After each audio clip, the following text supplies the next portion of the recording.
La Voix des métiers, les podcasts de l'orientation. Dans cette deuxième saison, nous partons à la découverte de la durabilité dans les métiers. Pour faire face aux enjeux sociétaux et environnementaux, les entreprises et les organisations doivent se réinventer. En les accompagnant dans leur transformation vers des modèles durables, circulaires et innovants, le OULA délégué à la durabilité joue un rôle essentiel. Alicia travaille dans une commune en tant que déléguée à la durabilité. Elle nous explique ses démarches pour faire converger les actions politiques et sociétales vers un équilibre durable et comment atteindre les objectifs sur le long terme.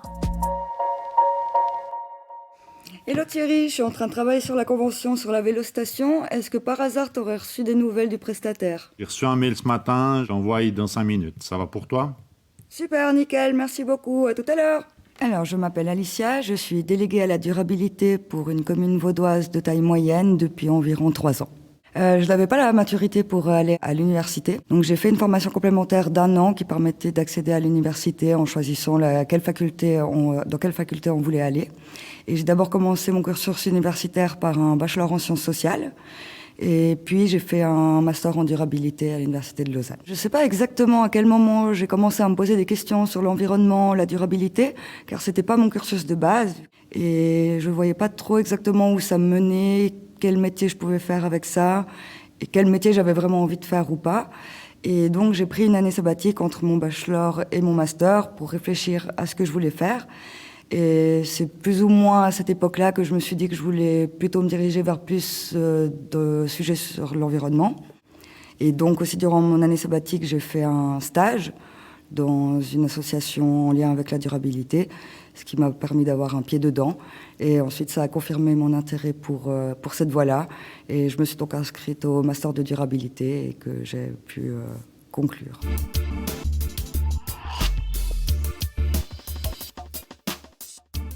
On peut travailler pour une entreprise, des associations, des fondations, etc.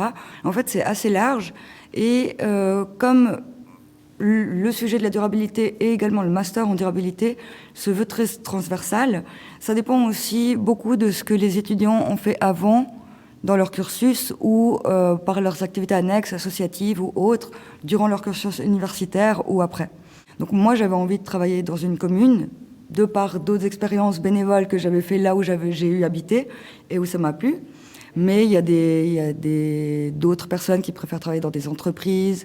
On peut très bien travailler dans une grande entreprise pour essayer de réduire l'impact de l'entreprise et essayer d'avoir des pratiques plus vertueuses, autant au niveau humain qu'environnemental, mais aussi pour des associations qui seraient plus axées sociales ou environnementales ou plus biodiversité, etc.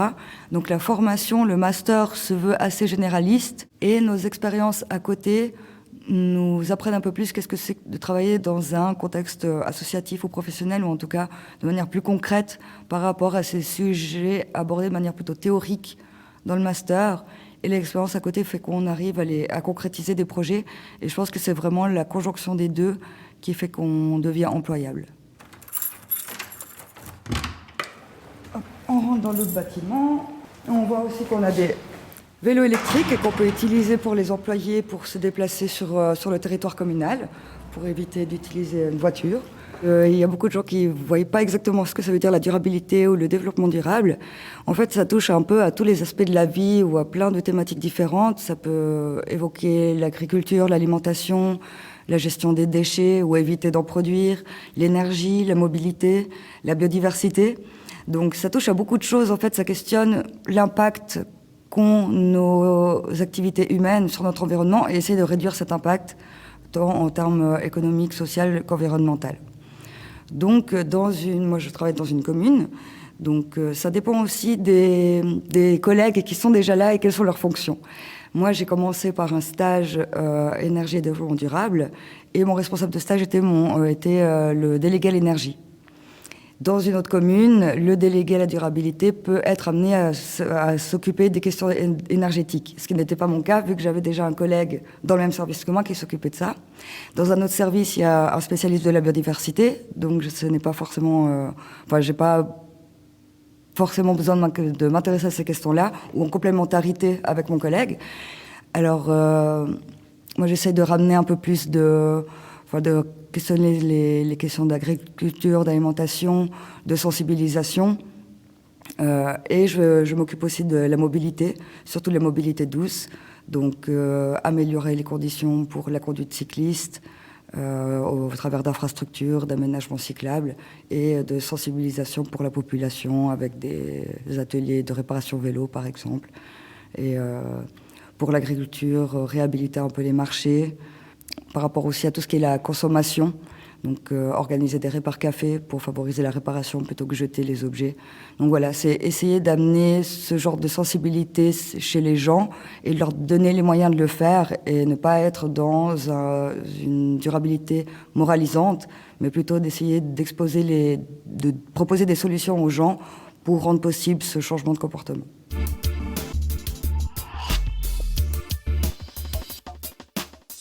Alors, une journée type, je dirais que ça commence par les mails.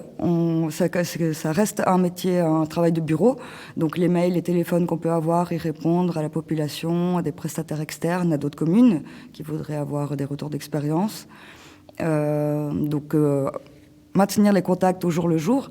Après, en tant que délégué à la durabilité ou à l'énergie, il y a aussi la gestion du fonds communal dédié pour les subventions pour valoriser et encourager les projets en lien avec la durabilité, donc que ce soit l'énergie pour les privés par exemple, les productions de chaleur, d'électricité chez eux, avec les énergies renouvelables, mais il y a aussi la mobilité, la biodiversité, etc. Donc ça c'est majoritairement avec mon collègue délégué à l'énergie dont on s'en occupe. Et donc on a régulièrement des demandes de la population pour des subventions, donc il faut traiter ça. Ensuite, c'est la gestion de projet. Donc ça dépend, il y a aussi beaucoup d'échanges avec les collègues sur certains sujets.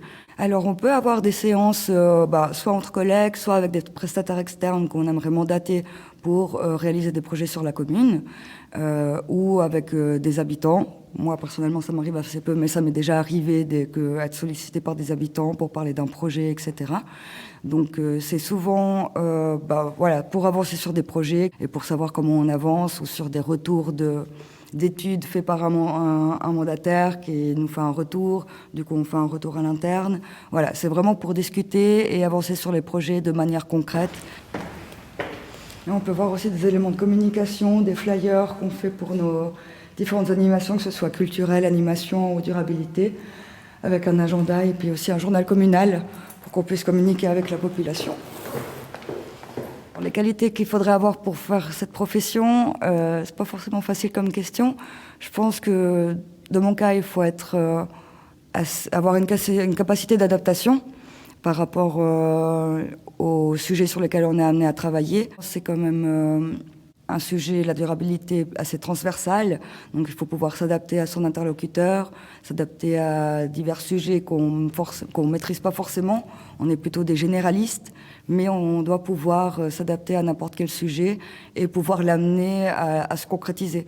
Donc on fait souvent appel à des spécialistes ou à des experts dans leur domaine. Et après, pour la concrétisation de ce projet, on n'a pas forcément besoin d'être expert, on a besoin d'avoir les données de base et ensuite de voir à l'interne comment ça marche une administration communale et voir quel contact il faut faire avec d'autres personnes pour mettre ce projet en place.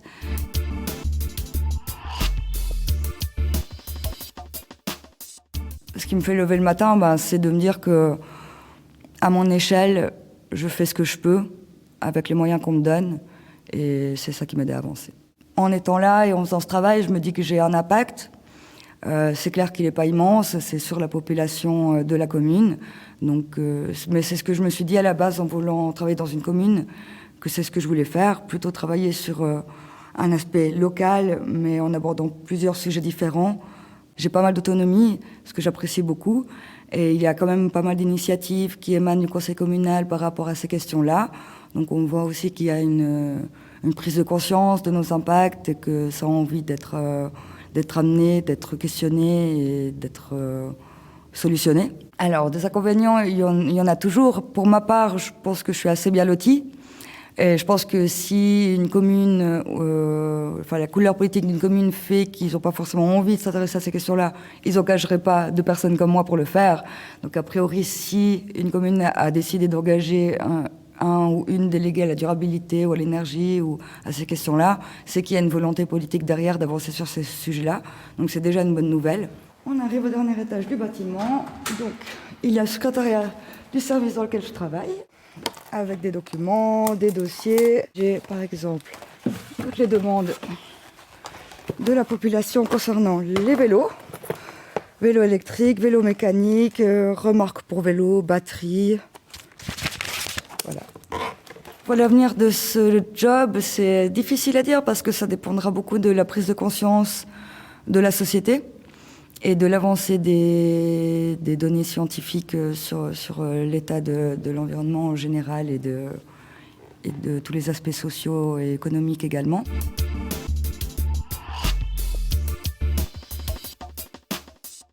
On peut travailler dans une commune, dans une association, dans une entreprise. Je pense qu'il est effectivement aussi possible de travailler en tant qu'indépendant, consultant pour des entreprises ou accompagnateur auprès de privés, de familles, pour les accompagner vers plus de durabilité au quotidien. Et pour souvent aussi aider des gens qui ont envie d'agir et qui ne savent pas du tout par où commencer et qui ont besoin qu'on les accompagne dans cette voie-là.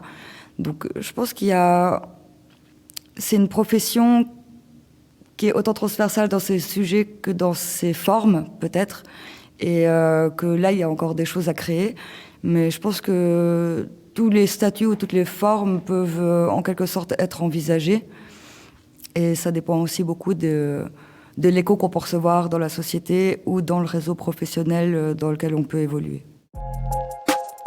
Si vous souhaitez faire découvrir cet entretien, n'hésitez pas à le partager. Merci d'avoir écouté La Voix des métiers, un podcast produit par l'Office d'orientation scolaire et professionnelle de l'État de Vaud. Vous pouvez retrouver tous les épisodes sur le site zoom-vd.ch et sur les différentes plateformes de streaming.